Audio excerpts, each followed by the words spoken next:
بسم اللہ الرحمن الرحیم۔ قال رسول اللہ صلی اللہ علیہ وسلم عجبا لامر المؤمن ان امره كله له خیر وليس ذلك لاحد الا للمؤمن ان اصابته سراء شکر فكان خيرا له وان اصابته ضراء صبر فكان خيرا له رواہ مسلم۔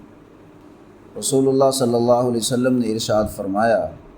بندہ مومن کا معاملہ بھی عجیب ہے، اس کے ہر معاملے اور ہر حال میں اس کے لیے خیر ہی خیر ہے۔ اگر اس کو خوشی اور راحت و آرام پہنچے تو وہ اپنے رب کا شکر ادا کرتا ہے اور یہ اس کے لیے خیر ہی خیر ہے، اور اگر اسے کوئی دکھ اور رنج پہنچتا ہے تو وہ اس فیصلے کو رب کا فیصلہ تسلیم کرتے ہوئے اس پر صبر کرتا ہے، اور یہ صبر بھی اس کے لیے سراسر خیر اور موجب برکت ہوتا ہے۔ حدیث پاک کا مفہوم یہ ہے کہ اس دنیا کے اندر دکھ بھی ہیں، رنج بھی ہیں، آرام بھی ہیں، خوشی بھی ہے، شادی بھی ہے، غمی بھی ہے، یہ سب کچھ اللہ ہی کی طرف سے ہے، اسی کا حکم، اسی کا فیصلہ چلتا ہے۔ اس لیے اللہ تعالیٰ پر ایمان رکھنے والے بندے جو ہیں ان کا حال یہ ہونا چاہیے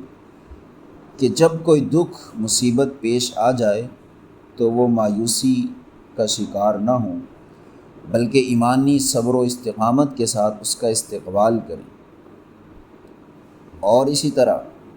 جب کبھی خوشی کے لمحات ہوں تو ان لمحات کو بھی وہ اپنا کمال یا اپنی قوت بازو کا نتیجہ نہ سمجھیں، بلکہ اس وقت اپنے دل میں اس یقین کو تازہ کریں کہ یہ سب کچھ محض اللہ تعالیٰ کا فضل اور اس کی بخشش ہے، اور وہ جب چاہے اپنی بخشی ہوئی ہر نعمت چھین بھی سکتا ہے، اس لیے ہر نعمت پر اس کا شکر ادا کریں۔ اور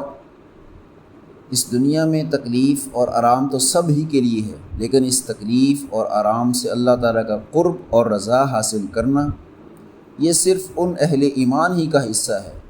جنہوں نے اللہ تعالیٰ کے ساتھ ایسا ایمانی رابطہ قائم کر لیا ہے کہ وہ چین و آرام، مسرت و خوشی کی ہر گھڑی میں اللہ تعالیٰ کا شکر ادا کرتے ہیں۔